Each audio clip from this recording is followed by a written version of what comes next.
Olá, tudo bem?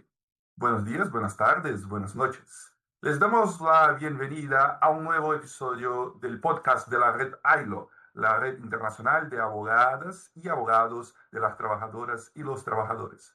Yo soy Paulo de Carvalho Yamamoto y junto a nuestra coordinadora regional para América Latina y el Caribe, Mary Laura Perdomo, vamos a hablar sobre un tema muy importante, no solo para nuestra región, sino para el mundo entero, el trabajo plataformizado.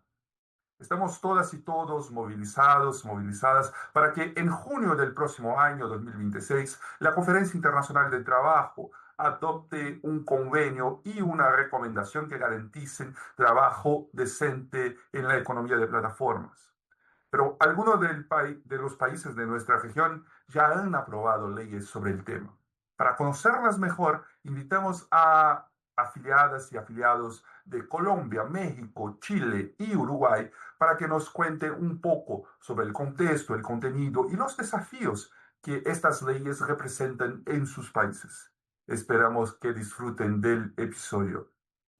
Buenas tardes, Andrés Felipe. Muchísimas gracias por aceptarnos ser parte de este podcast de ILO Network América Latina y el Caribe, que en esta ocasión trata acerca de la regulación del trabajo en plataformas digitales en América Latina y las 4 leyes que se han adoptado en la región. ¿Nos recuerdas, por favor, tu nombre completo y a qué te dedicas? Hola, buenas tardes para todos, para todas. Mi nombre es Andrés Felipe Sánchez, soy afiliado a ILO Network desde hace varios años y orgullosamente estoy tratando de aplicar lo que he aprendido en ILO Network acá en el Ministerio de Trabajo de Colombia. Muchísimas gracias. Andrés, ¿tú podrías contarnos cuál es el modelo que se adoptó para regular el trabajo en plataformas digitales en Colombia? Muy bien, claro que sí. Entonces, en la reforma laboral, que es la ley 2466 de 2025, se logró con mucho esfuerzo y mucha discusión con los empleadores regular del artículo 25 al artículo 30 las plataformas digitales de servicio de reparto, no todas las plataformas digitales.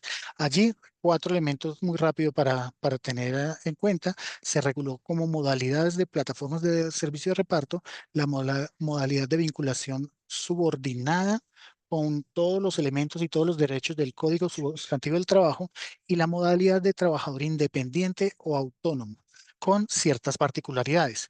Para los trabajadores independientes y autónomos de plataformas de reparto, las obligaciones de afiliación de seguridad social y de pago proporcional entre trabajadores y empleadores van a existir como si fueran dentro del contrato del trabajo, en obligaciones similares. Es decir, los trabajadores independientes van a tener que estar vinculados al sistema de seguridad social y va a haber un pago proporcional o de la misma manera que a los trabajadores dependientes entre el empleador de plataformas y el trabajador autónomo independiente de las plataformas. Logramos regular un tema de registro de información en plataformas digitales para hacer alguna suerte de control desde la inspección del trabajo y que permita dar información suficiente sobre condiciones de trabajo a los trabajadores de plataformas digitales. Logramos regular, además de la afiliación a seguridad social, un tema de riesgos laborales para afiliarlos. Pues solo para adelantarte un poco, debido a que la forma de trabajo de ellos se asimila mucho al trabajo de domicilio, en Colombia está clasificado como un riesgo 4 o 5 y por tanto tienen que ser afiliados y pagados totalmente por los empleadores, sean independientes o sean autónomos, en ese riesgo 5. Hay la creación de un sistema de registro de inscripción de estas empresas. Ahí se crearon dos normas particulares, muy desde la construcción que se ha hecho y desde las discusiones que se han hecho en los estudios preparatorios de la OIT sobre trabajo en plataformas. Entonces incluimos un artículo de transparencia y utilización de sistemas automatizados de supervisión y un artículo de supervisión humana a los sistemas automatizados. Y ese básicamente es el articulado de la reforma laboral, que tiene una particularidad adicional, complicada tal vez, y es que todos estos artículos van a entrar en vigor 12 meses después de que se reglamente e implemente en el Ministerio del Trabajo, dice nuestro artículo 67. Por tanto, estamos en este momento en la discusión con la sociedad civil de cómo hacer el decreto que reglamenta y también en la construcción de las herramientas tecnológicas para poder realizar los registros y para poder hacer la debida inspección. Andrés, si te entendemos bien, entonces, en este momento no está en vigor aún esas normas adoptadas en la reforma laboral y tenemos un tiempo todavía para ello. ¿Cuál crees tú entonces que es el principal reto para que empiece a aplicar esta nueva reglamentación y en qué momento están ahora en Colombia? Dentro del trabajo que hemos hecho en inspección del trabajo, no, todas las áreas del Ministerio del Trabajo, hay un reto muy bonito y muy importante y es poder delimitar de manera clara y contundente cuándo es trabajador subordinado y cuándo es trabajador autónomo. Entonces, la propuesta de regulación que hemos hecho, basándonos en la resolución de relaciones de trabajo, en la recomendación de relaciones del trabajo 198 de OIT y en la jurisprudencia de las altas cortes colombianas, y estamos delimitando qué es y cómo puede haber una relación laboral y cómo se pueden dar las órdenes y todos los derechos versus cuáles son los límites de la relación autónoma e independiente. Entonces, nuestra jurisprudencia de la Corte Suprema de Justicia dice la facultad disciplinaria es solo del empleador, no la empresa beneficiaria del trabajador autónomo. Entonces, le estamos diciendo, usted no puede sancionar disciplinariamente. O en temas de descuentos, que acá en Colombia es muy patético la forma como le descuentan a estos riders por X o Y situación sin debido proceso, le estamos diciendo en descuentos, en contrato laboral está reglamentado qué se puede descontar y qué no. Entonces usted tiene que adecuar su forma de trabajo para eso. Sabemos que implementar eso de un día para otro puede haber sido muy difícil y parte de la negociación que hubo con los empleadores es realizar un proceso que progresivamente vamos avanzando, progresivamente vamos implementando, generar las herramientas tecnológicas para hacer este tipo de control, porque sería imposible para nuestros inspectores de trabajo hoy en día hacer un control sobre algoritmos que generen discriminación. Tenemos que encontrar fórmulas para poder acceder, para poder revisar, pero igual para poder registrar, para poder implementar, para que sea más un avance tecnológico el que nos permita hacer control que otra cosa. Entonces, el reto número uno es lograr esa diferenciación para que la implementación no genere ni desempleo ni genere exclusiones, sino que pueda haber una vía que incluso permita que se vinculen en las dos modalidades. Sé que no es la mejor fórmula. El otro reto grande es en el tema de tecnologías y en el desarrollo de herramientas, tanto empleadores como el Ministerio del Trabajo y eventualmente para que puedan utilizar los trabajadores y que tengan acceso a ese tipo de información para poder definir sus condiciones de trabajo. Y el tercer reto muy importante es el tema de la seguridad social. En el tema de la seguridad social hay algunas herramientas hoy en día para trabajadores, trabajadoras que laboran menos tiempo que un tiempo completo, y eso nos genera retos. ¿Cómo hacer, cómo utilizar esas herramientas desde lo procedimental como también en lo práctico? Una de las más difíciles va a ser o ha sido el tema de los trabajadores de reparto que laboren y no alcancen a cumplir el salario mínimo. Y entonces, ¿cómo hacemos las cotizaciones y compartir? Con la dificultad adicional que una de las principales plataformas no regula las condiciones de trabajo a partir del tiempo de trabajo, sino a partir de la distancia que recorren los trabajadores que participan pues, en estas plataformas de reparto. Y hay una plataforma que les exige 73 kilómetros al día. ¿Cómo hacer? Uno, ya es suficientemente difícil, no son ciclistas profesionales, cumplir 73 kilómetros ya es complicado. Les están poniendo reglas cada vez más estrictas para realizarle los pagos y se los cambian sin conocer. Eso lo limita la reforma laboral. Entonces, ya es suficientemente difícil con la normatividad que tenemos en Colombia, que es control a partir del tiempo, ver cómo compatibilizar o cómo cambia este tipo de empresas su forma de control, no de distancia, sino a partir del tiempo. Vamos a estar construyendo en estos meses que siguen esas fórmulas para implementar lo más rápido posible esta regulación. Gracias, Andrés. Entonces, para recapitular o para que nos quede absolutamente claros, la ley colombiana da la posibilidad de que sean tanto trabajadores dependientes como trabajadores independientes y se va a reglamentar los criterios para definir en qué momento serán una cosa u otra o la ley no nos dio Exactamente. pistas. No, se van a describir los criterios en un decreto que reglamenta la norma para darle claridad a todo lector, al trabajador, a la empresa y también al operador jurídico, incluso a los jueces, para que puedan tener herramientas, identificar cuándo es uno y cuándo es otro. Pero específicamente, la norma nos habla de que el tipo de vinculación autónoma o independiente se da sin perjuicio de la posibilidad de que el trabajador o trabajadora demande un contrato de realidad. Entonces, están estos criterios, están diferenciados, sí, pero si las plataformas empiezan a ejercer órdenes de subordinación, los trabajadores van a poder demandar para que se les reconozca el contrato de realidad. Excelente, Andrés. Muchísimas gracias entonces por tu tiempo y por compartirnos esta información de Colombia. Gracias, un saludo para todos, para todas. Buenos días, Flor. ¿Cómo estás? Un gusto que nos acompañes en el podcast de AILO América Latina y el Caribe. ¿Nos recuerdas, por favor, tu nombre y en qué trabajas?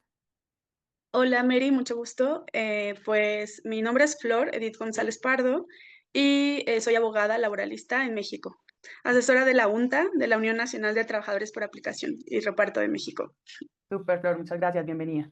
Entonces, Flor, hablando acerca de la reglamentación legal que tenemos en la región para el trabajo en plataformas digitales, quisiéramos que por favor nos contaras cuál es el modelo de regulación de este trabajo que se adoptó en México, ¿en qué consiste? Pues bueno, en México se tuvieron varios esfuerzos para reglamentar el trabajo de plataformas digitales en la Ley Federal del Trabajo y en diciembre, el 24 de diciembre de 2024, se publicó en el Diario Oficial de la Federación el decreto por el que se adicionó un apartado especial en la Ley Federal del Trabajo para regular pues a las plataformas digitales y la relación laboral entre sus trabajadores. Eh, Digamos que uno de los grandes temas que se logró fue justamente que se reconociera la subordinación. Hubo varios debates previos a este reconocimiento donde las plataformas se resistían a hacer este reconocimiento de la subordinación y bueno, finalmente se incorporó en la Ley Federal del Trabajo la subordinación laboral. Otras de los pues, logros es que se reconocieron todos los derechos individuales, es decir, obviamente el salario, las prestaciones, como es aguinaldo, prima vacacional, etcétera, ¿no? Todas las prestaciones que conforman a nivel individual al derecho y también el reconocimiento de la obligación de las plataformas digitales a pagar la seguridad social.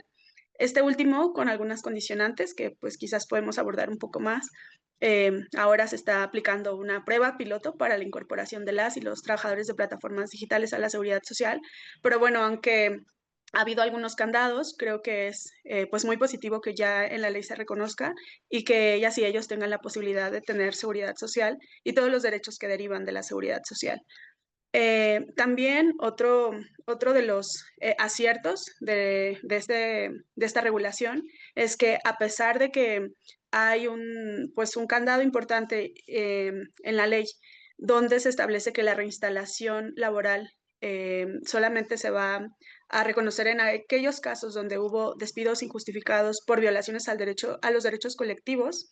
Creo que esto es pues un tema muy paradigmático porque aunque en lo individual no se hace la reinstalación en aquellos trabajadores que se hayan despedido por otros motivos, sí se hace en aquellos casos donde se haya despedido por violaciones al derecho colectivo.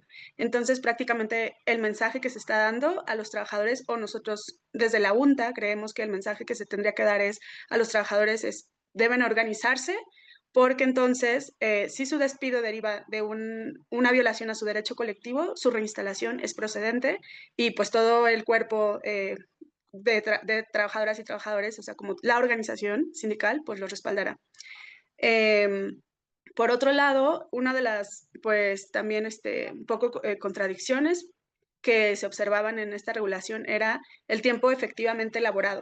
Se decía que solamente se iba a reconocer en aquellos trabajadores con los tiempos que efectivamente se elaborara. Y entonces esto hizo que se abriera un debate muy grande porque no se sabía si ese tiempo efectivamente elaborado iba a ser a partir de que la trabajadora o el trabajador aceptan un pedido o si durante todo el tiempo en el que se hace pues vaya, desde que en la aplicación se está esperando que caiga, ¿no? El pedido o el viaje, etcétera.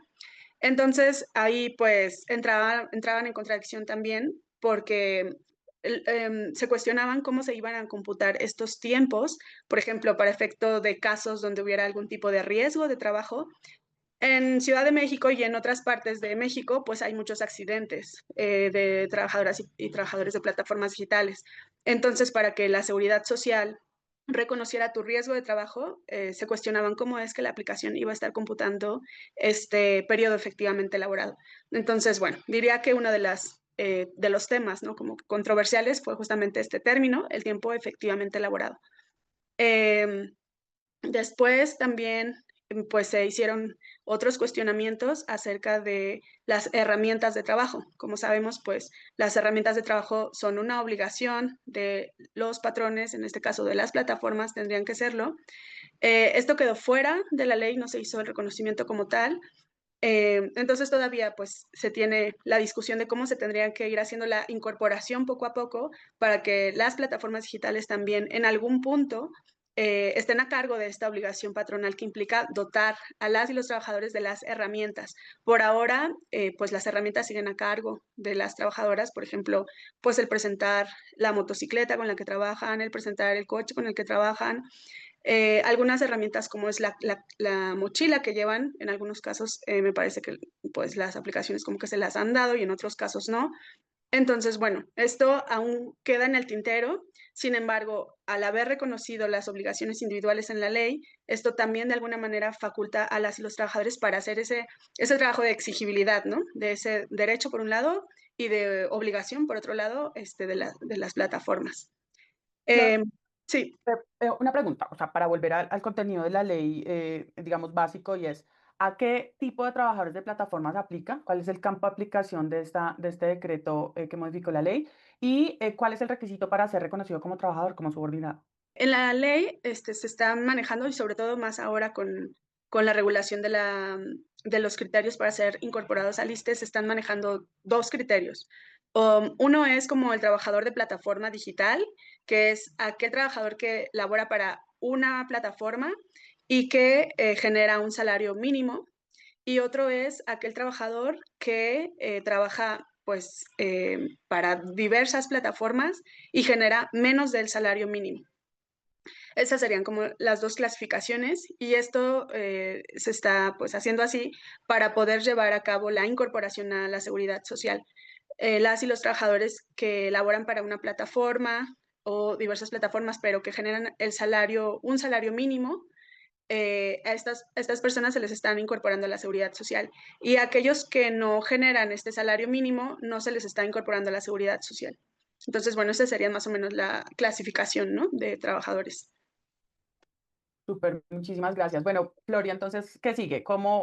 ¿Qué tal ha sido el balance de la ley y cuáles son los retos o en qué momento de la reglamentación están ahora? Bueno, el balance creo que desde las organizaciones en general y muy especialmente desde la UNTA es que fue muy positivo que en la Ley Federal del Trabajo se incorporara este reconocimiento de las y los trabajadores de plataformas digitales a la ley. Sabemos que pues hay algunas cosas que quizás no se incorporaron, sin embargo, creo que pues eso nos coloca en una posición de seguir haciendo trabajo colectivo, ¿no? Para que pues desde los sindicatos se lleve a cabo pues toda una tarea muy grande de exigibilidad de derechos. En ese sentido, pues uno de los grandes retos ahora con la prueba piloto es que se incorpora a la seguridad social al mayor número de personas. Otro de los retos es poder tener información clara, confiable, ya que quienes están generando la información de las personas que son incorporadas a la seguridad social, pues es la propia plataforma digital. En ese sentido, pues no hay pues una certeza o una seguridad para las y los trabajadores de que ellas y ellos no estén generando este salario, ¿no?, que se establece para ser incorporada. Al mismo tiempo, pues creemos que, pues, además de ser un reto, también es una oportunidad el poder seguir teniendo mesas de debate con la Secretaría del Trabajo y Previsión Social. Algo muy positivo de la ley es que la prueba piloto se construyó en voz de las y los trabajadores. Es decir, la Secretaría del Trabajo, junto con el Instituto Mexicano del Seguro Social, no construyeron por sí solos esta prueba, la hicieron pues en mesas de trabajo que se tuvo durante varios meses, durante todo 2025. Eh, con las y los trabajadores. Entonces creo que esto es algo pues muy positivo y que también pues estos canales de diálogo se han quedado abiertos para seguir evaluando la implementación de la ley y evidentemente que en el campo pues colectivo todo esto también nos deja un arsenal de posibilidades que es, además de que la afiliación de las y los trabajadores ya puede hacerse de manera legal, la exigibilidad de los derechos ya no solo es a nivel individual, sino que también será ahora a nivel colectivo. Y bueno, desde la UNTA el reto es pues que más trabajadoras y trabajadores se sigan afiliando al sindicato y poder exigir, ¿no?, en aquellos casos donde la incorporación a la seguridad social no se está reflejando, pues que se pueda pedir al Instituto Mexicano del Seguro Social que revise estos casos. Súper, Flor, muchísimas gracias. ¿Algún mensaje final o algo que te quede inquietud respecto a la ley o de resaltar de la ley? Considero que uno de bueno, que otro reto importante será seguir tejiendo pues la solidaridad, ¿no?, internacional. Sabemos que en otros países también se ha reconocido el trabajo de las plataformas digitales y que también pues los retos para la implementación no han sido pocos. En ese sentido, no solamente apelo pues como a la afiliación de las y los trabajadores a las organizaciones pues nacionales, sino que también creo que los sindicatos pues deberían de ver, ¿no?, como su perspectiva más allá de lo nacional y seguir tejiendo estas redes de solidaridad internacional para pues hacer como en este ejercicio de la Secretaría del Trabajo donde se implementaron estas mesas de diálogo, pues que ahora sea desde las y los trabajadores que construyan, ¿no? Incluso así como en debates virtuales, en mesas de diálogo, etcétera.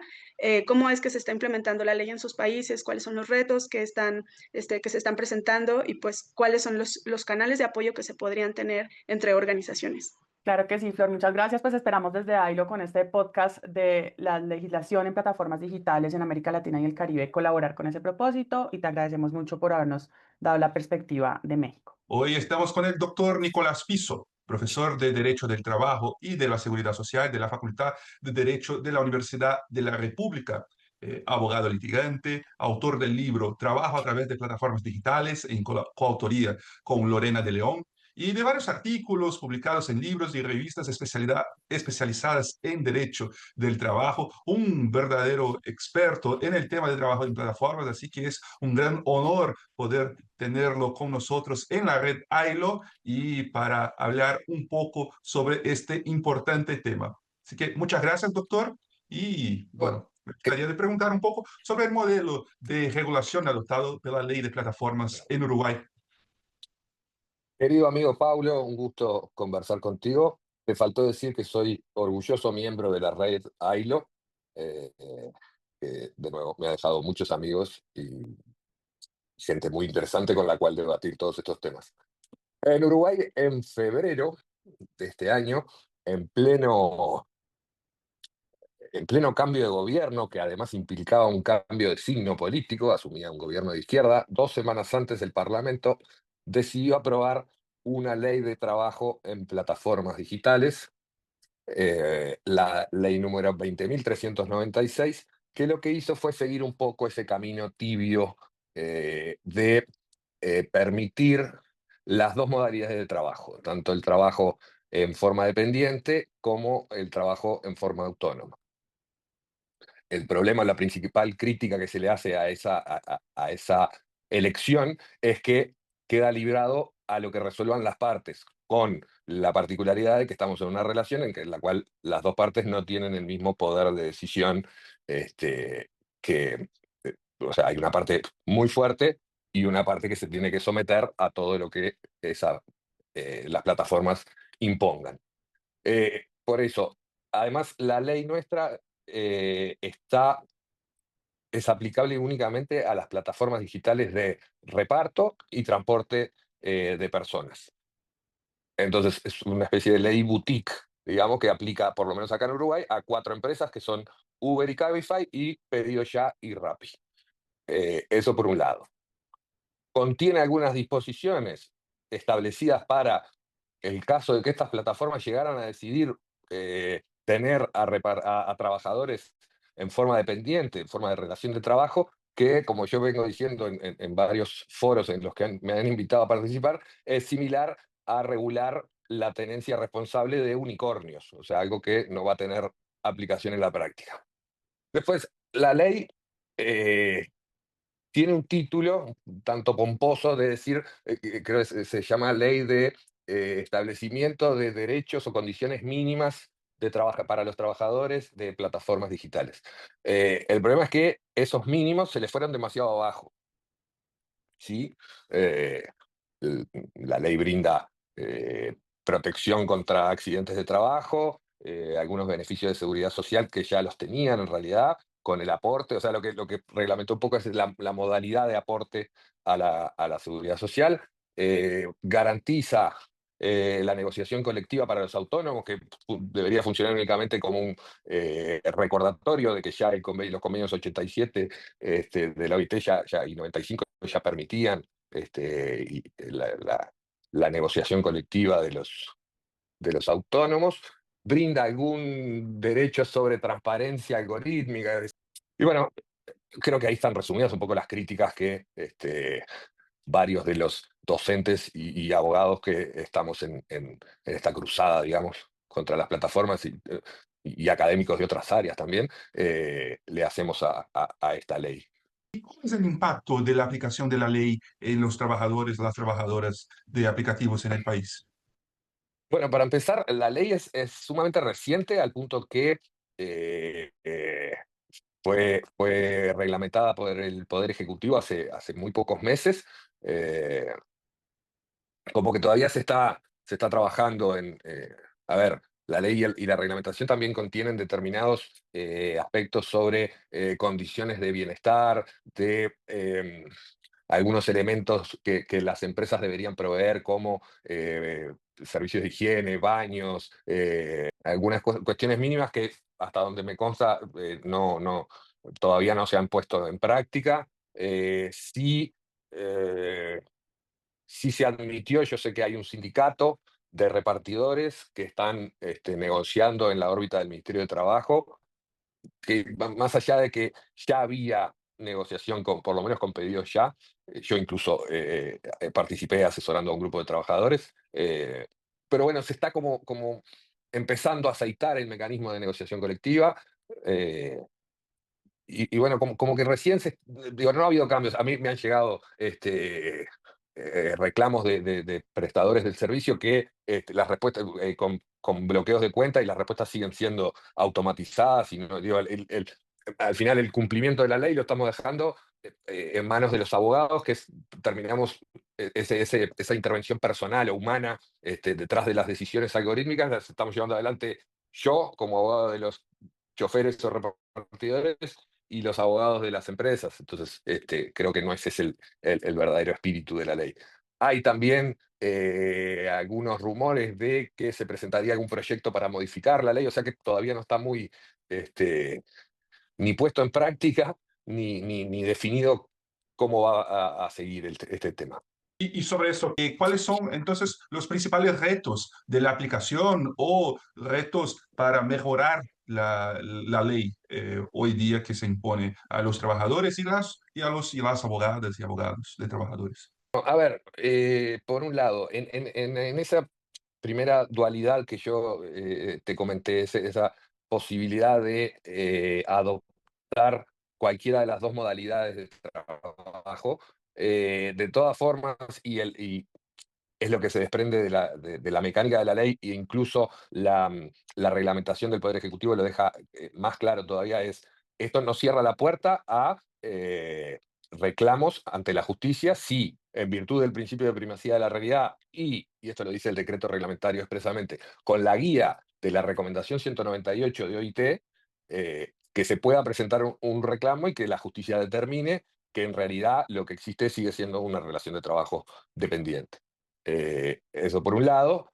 Y bueno, después sí, lo que te comentaba un poco, la ley, en ese afán de otorgar beneficios o derechos mínimos, que se ha ido muy debajo, o sea, es una ley muy desprotectora,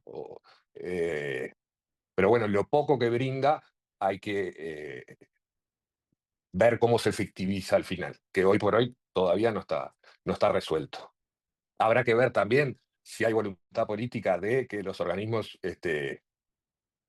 competentes, no sé, la Inspección General de Trabajo, del Ministerio de Trabajo, interviene bueno, inspecciona, y si ve que no se está cumpliendo la ley, sanciona o intima a la empresa a cumplirlo. Pero está como todo todavía en ciernes, demasiado fresco y no hay nada definido. Muchas gracias. Y por fin te pediría un minuto para un mensaje final sobre el tema y sobre los retos de la abogacía laboral en tu país. Bueno, a ver, no es fácil, es un tema demasiado amplio, con connotaciones muy grandes, a muchos niveles. Uno de los temores que incluso se manifiestan acá es a nivel de opinión pública y todo, es si la regulación y los reclamos individuales y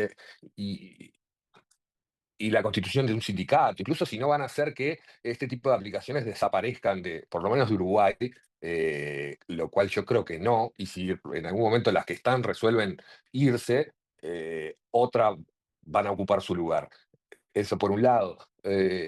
Nada, el desafío es enorme, repito algo que dije, yo no sé qué voluntad política hay también para hacer una modificación a la ley que incluso, o que pueda venir o por el lado de declarar que todos estos prestadores son dependientes, o de instalar una presunción de laboralidad en estos casos. No sé, hay mucho por hacer, eso seguro. Muchas gracias, doctor Nicolás. Como he dicho en el inicio, es siempre un gusto oírte. Usted eres un verdadero heredero de la genial tradición del derecho laboral uruguayo. Tuvimos a Américo Plas Rodríguez, Héctor Hugo Barbagelato, tenemos ahora en la Secretaría Hugo Barreto, ¿no? Así que es un gran honor poder oírte y muchas gracias. Muchísimas gracias a ti, y para mí siempre es un gusto conversar contigo, Paulo, personalmente, conversar con los afiliados de AILO, y bueno, pertenecer a esa red. Volvemos entonces con nuestro podcast de la red AILO para Latinoamérica y el Caribe, hoy hablando sobre plataformas digitales, y tenemos el gusto de recibir la doctora Carmen Espinosa, que nos habla desde Chile. Es abogada de la Universidad de Chile, doctora por la Universidad Valparaíso, tiene una amplia experiencia en universidades internacionales, maestría en la Universidad de Jaén, es asesora de sindicatos en Chile, litigantes de trabajadores, presidenta de la Asociación de Abogados y Abogadas de Trabajadores de Chile, vicepresidenta de la ALA, la Asociación Latinoamericana de Abogados y Abogadas laboralistas, y hace parte de la Red Feminista de Académicas de Derecho de Trabajo y Seguridad Social, y también una afiliada a la red AILO. Así que muchísimas gracias por participar, doctora Carmen. Es un gigante gusto para nosotros tenerla. Y bueno, estamos hablando entonces sobre trabajo en plataformas digitales, y te pregunto, ¿cuál fue el modelo de regulación adoptado por la ley de Chile? Bueno, muchas gracias por la invitación. Este es un tema muy interesante, sin embargo, difícil de abordar desde Chile. En Chile se legisló durante el año 21, 22, un poco antes empezó la discusión del proyecto, y habían dos proyectos. Uno que incorporaba a los trabajadores de plataforma directamente como parte de los trabajadores regidos por el Código del Trabajo y sus principios, y había otro proyecto, que es el que finalmente se aprobó, que es un proyecto que incorpora una serie de articulados dentro del Código del Trabajo, pero los incorpora como trabajadores que no los incorpora en realidad como trabajadores con todos sus derechos, sino que hay algunos derechos que se enuncian. Sin embargo, por ejemplo, no tienen una remuneración exactamente, sino que tienen un pago por servicios de honorario, con boletas de honorario, lo que obviamente los deja fuera de la seguridad social propiamente tal. Establece algunas normas, como por ejemplo que la empresa de plataforma debe a lo menos hacer un cálculo de la remuneración en función de lo que cuesta una hora del ingreso mínimo mensual, pero no establece límites de horario. El trabajador de plataforma se pone de acuerdo, supuestamente se pone de acuerdo con la empresa de plataforma, y puede trabajar en el horario que quiera y durante la cantidad de horas que les parezca pertinente, y así también pueden acordar su contraprestación en dinero de acuerdo a las horas que trabaje. Esto es bien extraño porque que esté dentro del Código del Trabajo, sin embargo, con todas las características de más bien una relación civil o comercial y no una relación laboral. Eso es lo que hay desde el año 2022. Tienen por ahí algunas cosas curiosas casi, como por ejemplo que tiene que la empresa contratar un seguro para asegurar los elementos de trabajo que pone a disposición el propio trabajador. Es decir, el propio trabajador pone su bicicleta, pone su moto, su auto, y entonces tiene que haber la contratación de un seguro. Pero mucho más que eso no es lo que asegura. Hace incluso, en una de las primeras partes de la ley, hace la distinción entre las empresas que efectivamente pudieran contratar el servicio de la persona que está prestando este enlace con las que solamente hacen de contacto. Esas no están incluidas acá. Las que pudieran hacer solamente como de plataforma de contacto no estarían, sino que las que estarían regidas por, en este capítulo extraño del Código del Trabajo, son las que efectivamente tienen algún tipo, se puede entender, ¿no? No es que lo diga, algún tipo de subordinación en el sentido de seguir las instrucciones y tomar los casos que la empresa de plataformas determina. Pero deja fuera igual una parte importante, no permite a los trabajadores realmente gozar de los derechos del Código del Trabajo, sino que lo excepciona todo. Excepciona el hecho de que no tengan horario, una jornada semanal, no excepciona que tengan mínimos en cuanto a remuneración, sino que si el trabajador, para decir algo, si el trabajador de plataforma trabaja 2 horas durante el mes, va a tener el pago de 2 horas y también podría ser hora cero, como en algunos otros contratos en el mundo. O sea, tiene que estar a disposición, pero va a depender de la carga que exista y la empresa, por supuesto, puede en determinado momento descolgarlo del sistema cuando no cumple los requerimientos. O sea, tú me preguntabas respecto a la aplicación. Eso yo diría que es lo que hay hoy día. Te preguntaría cuáles son los retos entonces para la implementación de la ley, o mejor, en el caso de Chile, cuáles los retos plantea la ley para los trabajadores y las trabajadoras del país. Bueno, yo profundizaría un poco más en el tema del impacto que tuvo esta ley. La verdad que creo que el impacto que tuvo esta ley es simplemente la imposibilidad que tienen los trabajadores de hacer un reclamo por vínculo de relación laboral. O sea, yo creo que más bien no es un impacto positivo, sino que es un impacto restrictivo al ejercicio de sus derechos como trabajadores, dado que se les considera una especie rara, especial, que tiene, a pesar de estar incluidos dentro del Código del Trabajo, no tienen ninguno de los derechos. De hecho, han habido algunas causas de trabajadores que han demandado y no han tenido mucha incidencia. La aplicación de la ley no ha sido un gran beneficio. Respecto de los desafíos, yo creo que son muchísimos, dado que lo que hay en Chile es una creciente incorporación de las personas a las plataformas de distinto tipo, porque hay plataformas, incluso en lo académico, hay plataformas en todos los sentidos.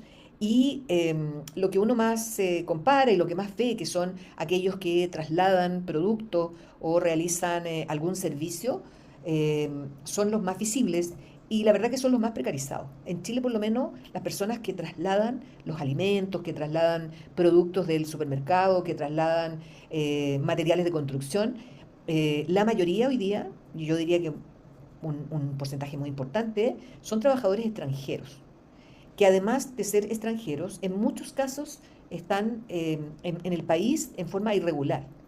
Y cómo realizan el trabajo es a través de una subrogación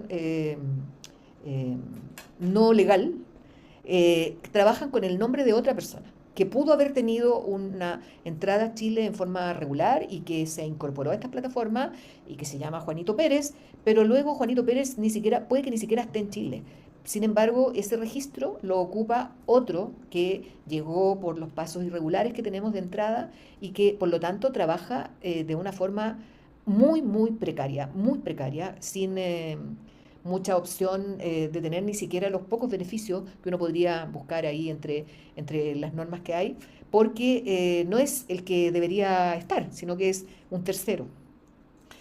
En los otros los nuevos modos que están surgiendo a través de plataformas, que son, por ejemplo, incluso los servicios médicos, hay muchísimas cosas que hoy día están siendo integradas a este mundo virtual que no tiene oficina, que no tiene lugar físico, que las personas desarrollan su trabajo y tienen que rezar para que les llegue el dinero en algún momento.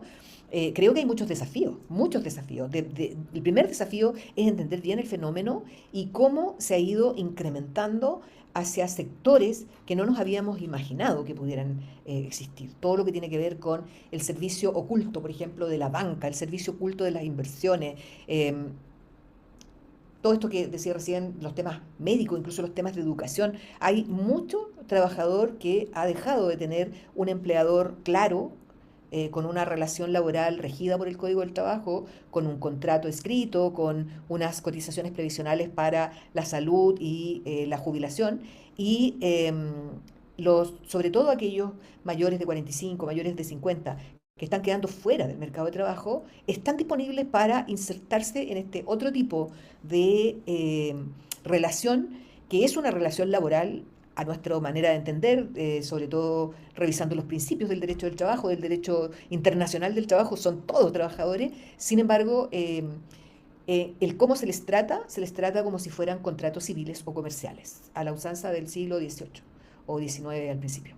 Entonces creo que hay muchos desafíos, desafíos que tienen que ver con el buen diagnóstico, la investigación un poco más abierta, porque de repente nos quedamos muy encasillados en el chico que va con un bolso atrás que dice Uber, y la verdad es que los trabajadores de plataforma están empezando a hacer mucho más que eso. Por lo tanto, una ley como la que tenemos en Chile, si no sirve para los chicos que andan en la calle arriesgando su vida en una moto en medio de toda la otra circulación de vehículos, menos aún va a poder ser útil para tipos nuevos de trabajo. Todo esto que hace 20 años hablábamos de las contrataciones atípicas, hoy día creo que estamos, no sé, en una evolución cuántica respecto del tema, y me parece a mí que como académicos, como abogados, como abogadas, como estudiosos del derecho del trabajo, estamos un poco tarde. Está pasando muy rápido todo, y si nos vamos, por ejemplo, al derecho colectivo de todas estas personas, es prácticamente inviable. O sea, entre ellos no se conocen, entre ellos se pelean el negocio, entre comillas, ¿no? El autonegocio de tener más o menos capacidad de hacer lo que más se pueda en el día, no importando mucho la sobrecarga, autoexplotación y sobrecarga de trabajo. Es muy difícil que exista una asociatividad que permita luchar por sus derechos en conjunto. De hecho, uno de los mayores problemas que hubo cuando se estaba discutiendo la ley, que algunas organizaciones, entre comillas, medias informales o casi formales de trabajadores de este sector, planteaban que ellos no querían que les pusieran ni horario, ni les fijaran reglas que los limitaran, porque ellos querían ser libres de negociar sus propias condiciones. Lo que no es fácil, porque sabemos que en la libertad de negociación entre dos partes absolutamente asimétricas, de poder, de condiciones, de capacidad de incorporarse al mundo del trabajo, es muy difícil que exista una negociación libre. ¿Cómo negocias con una plataforma que ni siquiera sabes quién es el dueño? No sabes dónde está ubicada, no tienes idea qué radio ocupa, no sabes si están solo realizando el servicio de traslado de alimentos o si también son parte de todas aquellas otras áreas de la economía y el mundo del trabajo que también son dueños.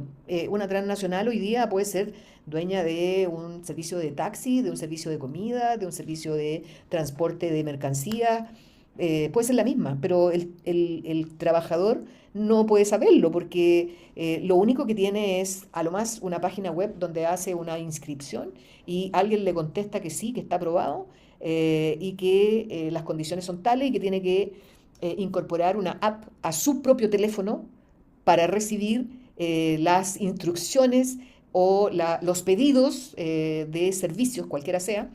Por lo tanto, es el peor de los mundos para nuestra antigua idea de derecho del trabajo protector, regulador, dirigido, en que el Estado es parte.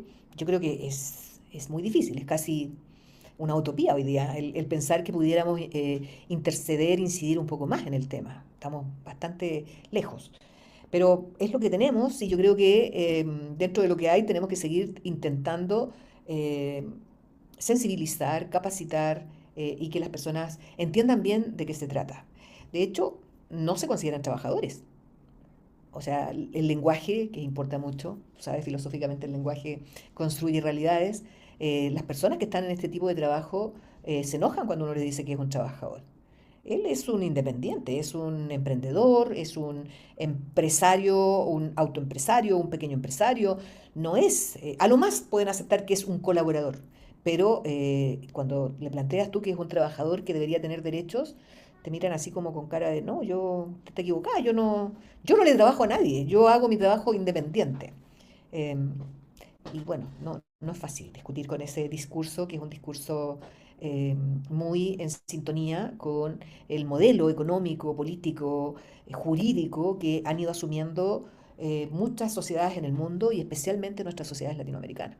Muchísimas gracias, doctora. Es un gran placer poder escucharla hablar y aprender de sus conocimientos. Es una situación súper complicada, pero me parece que la primera condición para cambiar el mundo es conocer el mundo, ¿no? Así que no hay que poner mentiras en lo feo que está la situación. Y así que muchísimas gracias por compartir lo que está pasando en Chile y un gusto tenerla en nuestro podcast. Muchísimas gracias a ustedes, nos seguiremos viendo y nos encontraremos por allí en algún lugar del mundo. Así concluimos nuestra charla con las afiliadas y los afiliados de la red AILO en América Latina y el Caribe, que están directamente involucrados en el tema del trabajo plataformizado en nuestra región. En Latinoamérica, la primera ley específicamente sobre este tema fue publicada en Chile en marzo de 2022. Desde entonces, tuvimos la reforma de la Ley Federal del Trabajo en México en diciembre de 2024, la Ley 20.396 de febrero de 2025 en Uruguay y la reforma laboral en Colombia en junio de 2025. Ojalá que en junio de 2026 logremos aprobar un convenio de OIT que finalmente garantice trabajo digno en la economía de plataformas. Gracias por escucharnos y déjennos un comentario contándonos qué temas les gustaría que tratáramos en los próximos episodios. Obrigado e até a próxima.